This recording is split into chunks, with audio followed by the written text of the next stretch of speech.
Saya tutup. Rajab, keutamaan yang pertama akan mempercepat anugerah Allah untuk mengampuni dosa-dosa yang pernah berjalan selama hidup kita. Maka isi bulan ini dengan istighfar. Istighfar yang baik, koreksi diri kita. Sehingga saat masuk bulan Ramadan, kita sudah dalam keadaan yang optimal untuk bisa mendapatkan semua kenikmatannya. Maka mohon izin, maaf, pulang dari sini, coba cek dulu Pak ya.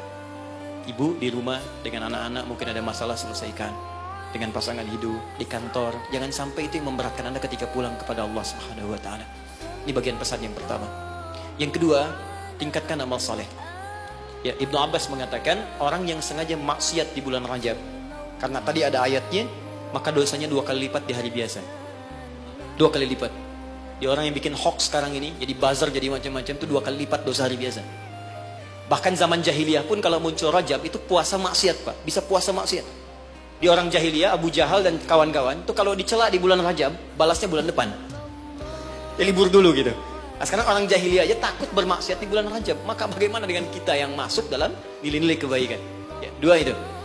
Sama persis dengan orang yang berbuat baik, pahalanya 2 kali lipat di hari biasa. Itu nasnya ada tersambung pada Ibnu Abbas radhiyallahu taala anhuma.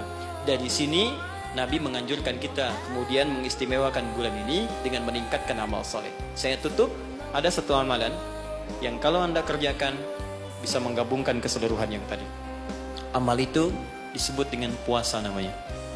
Saya ulang, amal itu disebut dengan puasa. Sebab orang puasa akan otomatis meningkatkan amal soleh yang lain. Orang puasa, sholat sunnah dikejar. Jangankan yang fardu. Anda nggak puasa, belum tentu sholat sunnah. Tapi kalau sedang puasa, jangankan fardu, ketinggalan sunnah Anda bisa gelisah. Lihat Ramadan. Ibu-ibu berani naruh sajadah bertarung saat maghrib, bukan untuk isya, untuk tarawih. Nyimpan sajadah saf paling depan. Padahal tarawih hukumnya sunnah kan? Nah, jadi sunnah itu dikejar, gak ada yang minta, dicari-cari. Anda Ramadan cari yatim fakir macam. Kenapa? Sedang puasa. Yang kedua, puasa bisa menghambat maksiat. Gak ada orang demi Allah saya katakan, koruptor kalau puasa, gak korupsi dulu. Ya, pencuri gak nyuri dulu. Puasa, karena psikologi orang puasa gak mau berbuat maksiat, takut batal puasanya. Orang pemarah pun semarah-marahnya sedang puasa bisa berhenti marah. Buka jam 6 kurang 5 diprovokasi. Dia diam aja. Istrinya nanya, "Papa nggak marah?" Ntar habis buka. Dia tahan. Nah, jadi tolong hidupkan bulan ini. Yuk kita mulai. Jangan, coba dulu pelan-pelan ya. Jangan langsung tinggi-tinggi ya. Sehari dulu puasa. Sekarang Kamis, tunggu Senin. Karena kalau orang banyak puasa, kita puasanya akan lebih ringan. Ya, nanti kalau sudah Senin istirahat dulu, Kamis puasa lagi. Ya, supaya terbiasa, nanti saat Ramadan kita sudah lebih sempurna.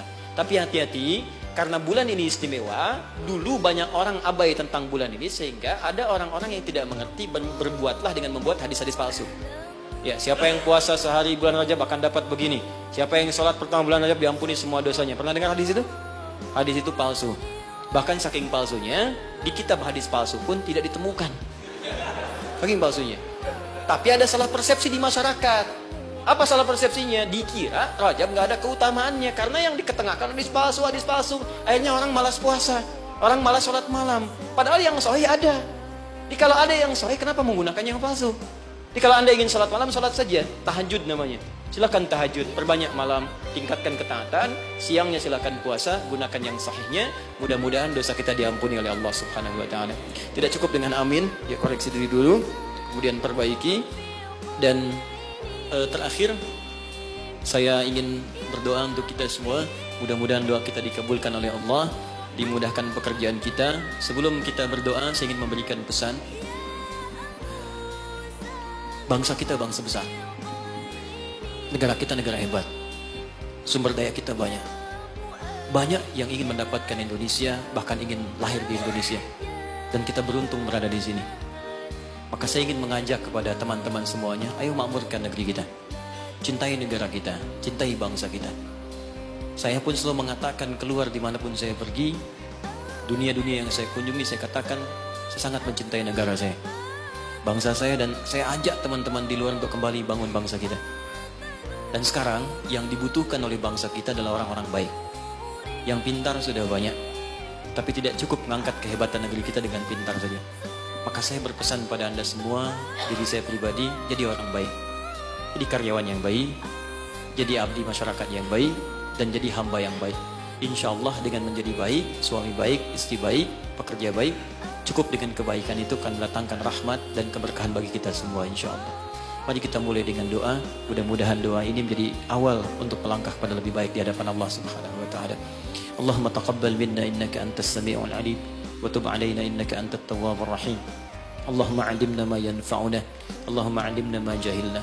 Ya Allah, mohon ajarkan pada kami pengetahuan yang baik yang mengentaskan ketidaktahuan kami. Allahumma ya Allah, wafiqna bima ta'allamna bihi na'mala bih.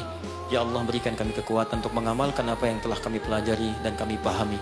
Rabbana la tada' lana fi maqamina hadha wa fi kulli maqamin dhanban illa ghafartah. Ya Allah, jika ada pendosa hadir di ruangan ini, jangan biarkan dia meninggalkan tempat ini kecuali Engkau telah ampuni segala dosa-dosanya. Wala hamban illa farajtah. Jika ada yang tengah gelisah di tempat ini, maka mohon tenangkan keadaan hatinya sebelum ia meninggalkan ruangan ini. Allahumma wala maridan illa syafaitah. Jika ada di antara kami yang tengah Engkau uji dengan penyakit seberat apapun, maka mohon angkat penyakitnya dan sembuhkan keadaan dirinya. Allahumma wala asran illa yassartah. Ya Allah, jika ada yang ditimpa kesulitan di tempat ini, baik di keluarganya, di pekerjaannya, dalam kehidupan sosialnya, maka mohon dengan keikhlasan amalannya, angkat, hilangkan ya Allah segala kesulitannya. Allahumma Rabbana, Allahumma barik lana ya Allah fi kulli umurina wa fi kulli umrina. Ya Allah, anugerahkan keberkahan ya Allah kepada usia kami, kepada umur kami dan seluruh aktivitas kami. Wa taqabbal minna jami' amalina salihah. Dan mohon ya Allah terima seluruh amal kebaikan kami. Berkahi kami di bulan Rajab ini ya Allah. Bimbing kami untuk berbuat baik ya Allah, dan sampaikan kami pada bulan-bulan kebaikan di Sya'ban, di Ramadan, di Syawal, dan bernilai baik di dalamnya.